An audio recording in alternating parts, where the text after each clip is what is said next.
ఇది ప్రశ్నించుకోండి ఎవరికి వారు. Where is your faith? మీ విశ్వాసం ఎక్కడ? మీ విశ్వాసం ఏమైపోయింది అని ప్రభు మనలందరూ కూడా ప్రశ్నిస్తున్నాడు ఈరోజు. సమస్యలు ఉన్నప్పుడు విశ్వాసాన్ని వదిలేస్తున్నావా?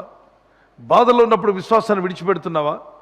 విశ్వాసం లేనప్పుడు జీవితం అంధకారంలోకి వెళ్ళిపోతున్నా. క్రీస్తుతో ఉన్న ఆ కనెక్షన్ డిస్కనెక్ట్ అయిపోతుంది. ఆ తుఫాను రేగి సమాధానం లేకుండా చేసింది వారిని. అయినా ప్రభు లేచి ఒక్క మాటతో సమాధానపరిచాడు. మీ కుటుంబాల్లో సమాధానం లేకుండా ఉంటే సరిహద్దుల్లో సమాధానం ఇచ్చేవాడు ఆయనే. యోనాతాను జీవితంలో సమాధానం. మరి బైబిల్లో రాజులు ఎంతోమంది పాత నిబంధన కాలంలో రాజులు ఉంటారు. రాజుల కాలంలో గొప్ప సమాధానాన్ని దేవుడు వారికి దయచేశాడు. వారి సరిహద్దుల్లో దేవుని ఆశ్రయించినంతకాలం వారి సరిహద్దులో సమాధానం ఉంది.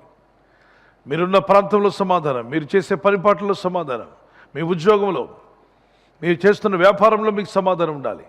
మీరు చేస్తున్న కార్యక్రమాలన్నింటిలో కూడా దేవుడు మీకు గొప్ప సమాధానం దయచేయునుగాక. ఆమేన్. ఈరోజు మీ చుట్టూ కూడా అనేకమైన కెరటాలు, సుడిగుండాలు, సమస్యలు మిమ్మల్ని ఇబ్బంది పెట్టి మనశ్శాంతి లేకుండా చేస్తుంటే ప్రభు దగ్గర మొరపెట్టుకుందాం, ప్రార్థన చేసుకుందాం. ప్రభా, కుటుంబాలు ఎవరైతే తుఫాను లాంటి బాధలు ఎదుర్కొంటున్నారో, సుడిగుండాలు లాంటి ఇబ్బందుల్లో ఉన్నారో, ముందుకు వెళ్ళలేక వెనక్కి వెళ్ళలేక, చిన్న దూరం ప్రభు, నా ఇల్లు చాలా చిన్నది, శాలరీ చాలా తక్కువ ఉంది, నాకున్నవన్నీ కూడా చాలా సోర్సెస్ చాలా తక్కువ, కానీ నాకున్న ఇబ్బందులు చాలా ఎక్కువగా ఉన్నాయి, పేమెంట్స్ చేయలేకపోతున్నాను, బిల్స్ కట్టలేకపోతున్నాను, ఎలా వీటిలోండి బయటపడాలి?